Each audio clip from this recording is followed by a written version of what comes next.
Alô, alô, Brasil! Aqui quem fala é Rodrigo Moco e esse é o canal Papo Cabeça.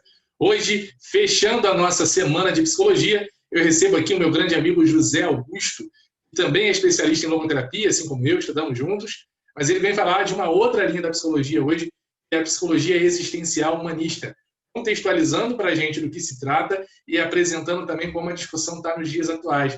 Então, bem interessante o vídeo que o Zé traz para a gente, mas antes de ir a esse bate-papo com o Zé, eu peço que você se inscreva no nosso canal, deixe o like nesse vídeo, ative o sininho das notificações e compartilha para geral essa semana de psicologia do canal Papo Cabeça maravilhosa. Me segue no Instagram, vai aparecer aqui embaixo para você.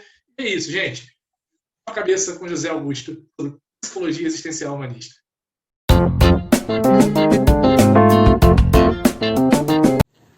Olá, tudo bem, pessoal? Meu nome é José Augusto, sou psicólogo. Primeiramente, queria agradecer ao Rodrigo pelo convite para estar falando nessa Semana da Psicologia, né, que ele está promovendo. E vou falar um pouquinho hoje, né, que ele me pediu para conversar com vocês, apresentar muito rapidamente a psicologia humanista existencial, ou melhor falando, a psicologia existencial e a psicologia humanista, né? Como eu disse, eu sou psicólogo, né, tenho mestrado em História e Filosofia da Psicologia e pós-graduado em Psicologia Positiva e Logoterapia e Análise Existencial, né? Então, assim, para a gente ter um bate-papo rápido, né, de certa maneira, embora às vezes a gente vá escutar, né, ou vá ler em alguns lugares falar-se da psicologia existencial humanista, a gente poderia fazer uma divisão, né, falar de uma psicologia existencial e de uma psicologia humanista, né? Eu vou tentar apontar alguns aspectos que ambas têm em comum, bem como aquilo que, de certa maneira, as diferencia, né? E, no final, falar um pouquinho, ou na metade final do vídeo, falar um pouquinho de como que hoje, principalmente a psicologia humanista, ainda se apresenta mais especificamente ali como um corpo que deu base para aquilo que a gente tem chamado de psicologia positiva, né? Bom, falando um pouquinho primeiro, né, da psicologia existencial, a gente pode falar que a psicologia existencial ela teve seu desenvolvimento principalmente no contexto europeu, né? E aí, se a gente parar para pensar na Segunda Guerra, no século XX, né, a gente teve duas grandes guerras, né, dois grandes eventos que assolaram a Europa principalmente, né, levando a uma série de questões, tanto milhões de mortes como destruição de vários países locais, né?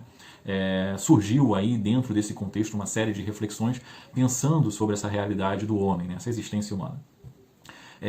O existencialismo, e aí falando desde uma perspectiva filosófica, né, ele vai ter diferentes representantes, né, e com diferentes aproximações também, né. Por exemplo, a gente pode falar de um existencialismo mais ateu com Jean-Paul Sartre, né, e podemos falar já de um existencialismo mais cristão com Gabriel Marcel, né, sem falar aí de outros muito importantes também dentro desse movimento, né, que veio a influenciar também a psicologia, né. E como que veio influenciar a psicologia, né? No início da psicologia moderna, né, enquanto ciência moderna, principalmente no seu desenvolvimento na Alemanha, né, uma das coisas que aconteceu muito foi uma separação, por diferentes motivos que a gente não vai entrar aqui em aprofundar, né, entre psicologia e filosofia.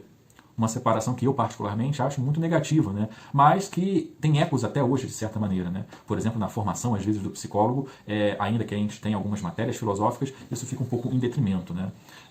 O que acontece é que essa separação entre psicologia e filosofia levou a se acentuar, principalmente no início da psicologia, né, uma ênfase por a questão empírica, né, a testagem, né? E de alguma maneira, né, a filosofia existencial ela vai influenciar para que a psicologia volte para uma reflexão filosófica e, sobretudo, antropológica. Ou seja, a base da psicologia existencial, né, vai ser muito uma base de quem é a pessoa humana, ou quem é esse homem, e essas diferentes perspectivas existenciais vão influenciar nessa aproximação e em como eu vou, de certa maneira, atuar enquanto psicoterapeuta de uma pessoa, né?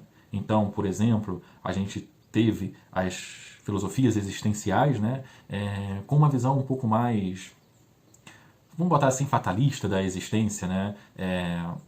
Inclusive de que no final das contas a existência não teria muito sentido.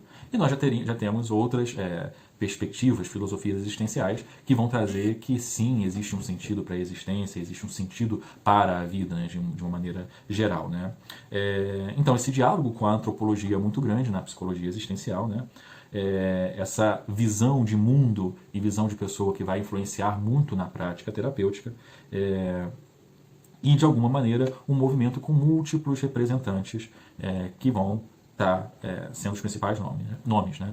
Na psicologia, por exemplo, a gente tem Rollo May como um dos que podem ser considerados da psicologia existencial, né? O Ludwig Binswanger, né, também, o próprio Viktor Frankl, que vocês já tiveram aqui um vídeo falando de logoterapia, né? Embora Frankl tenha desenvolvido uma linha de psicoterapia, né, que é a logoterapia, mas ali nós temos muitas influências também de perspectivas existenciais, né?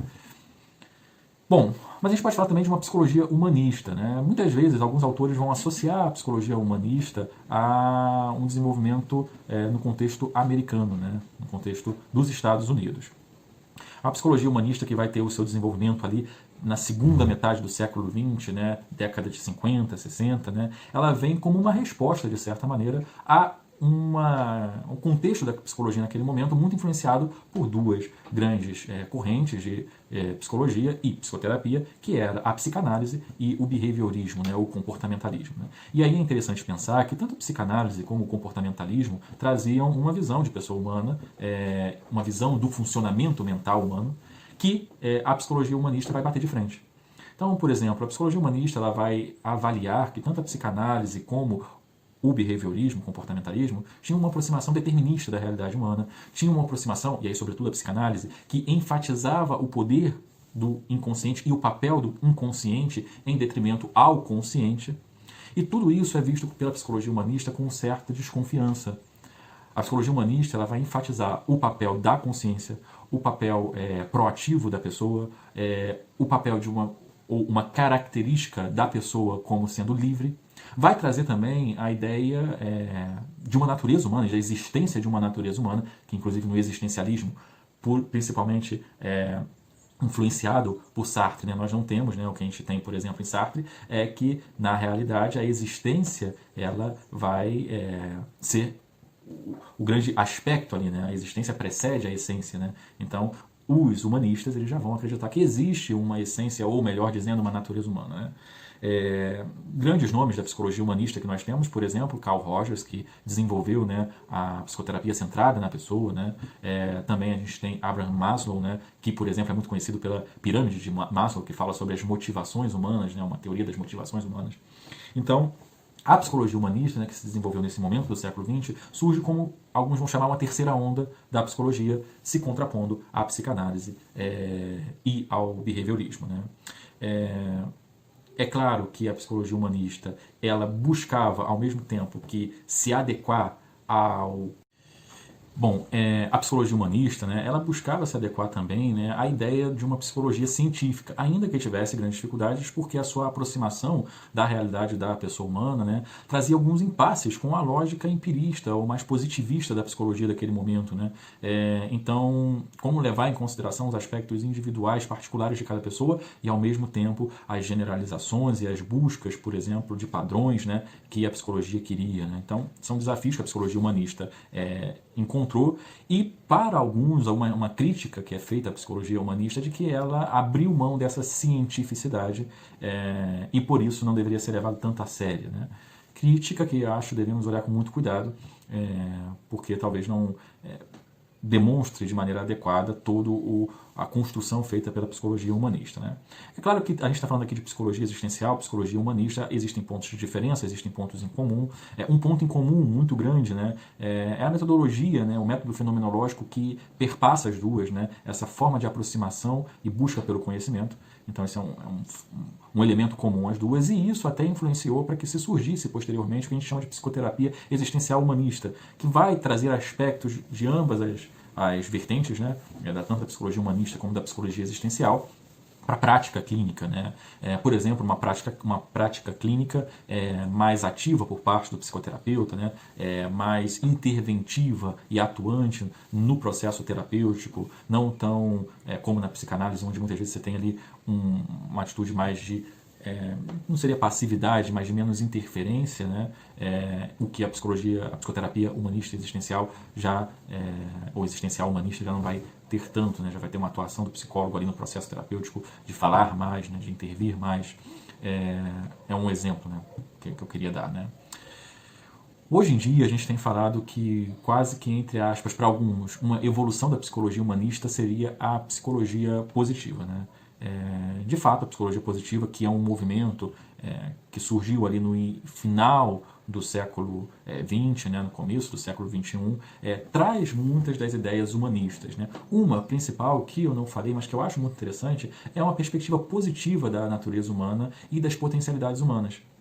Uma crítica que a psicologia positiva faz, que às vezes a gente pode perceber também, é que durante o século XX, né, a psicologia se debruçou sobretudo sobre aspectos negativos da natureza humana. Sobre as psicopatologias, por exemplo, e mesmo o cerne das teorias psicológicas, como a psicanálise e o comportamentalismo, o behaviorismo, tinham uma visão negativa da pessoa humana. E com isso, a psicologia positiva fala que a psicologia humanista, ela, na realidade, modificou isso, ela tentou olhar o outro lado. Qual é o papel, por exemplo, das virtudes? Ou qual a importância da bondade, né? Então, isso teria sido uma marca da psicologia humanista que a psicologia positiva mais recente e atual pegou. E o que a psicologia positiva fala, né? Vamos estudar todos esses aspectos positivos da natureza humana e que contribuem para o bem-estar. Vamos estudar isso seguindo os padrões da ciência, ou seja, seguindo critérios do que seria um conhecimento cientificamente válido.